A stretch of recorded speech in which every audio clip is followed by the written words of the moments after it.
So good morning good morning good morning প্রিয় বন্ধুরা।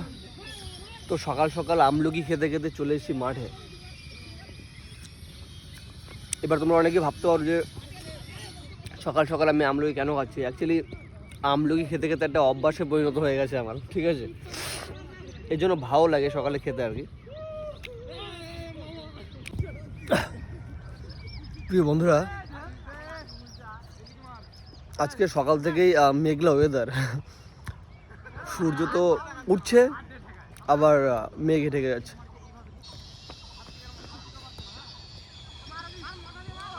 প্রিয় বন্ধুরা, তাল গাছের ওপরে দেখো, সূর্যটা লালচে দেখা যাচ্ছে, মেঘে ঢেকে আছে। আর মাঠে সবাই ফুটবল খেলছে সকাল সকাল, আমিও খেলবো, চাপ নেই। অ্যাকচুয়ালি প্রিয় বন্ধুরা, সকাল সকাল মাঠে আসলে না ভালো লাগে, বুঝলে তো, এই আর কি, আর কিছুই না। তো যাই হোক, এখন একটু ফুটবল খেলবো মাঠে। যখন আজকে ফুটবল এসছে, অবশ্যই ফুটবল খেলতে হবে, আর ফুটবল একটা প্রিয় খেলা আমাদের সকলের। তো চলো, আজকের মতো ব্লগটা তাহলে এখানে শেষ করছি। টাটা, সবাই ভালো থেকো, সুস্থ থেকো, দেখা হচ্ছে নতুন কোনো ব্লগে।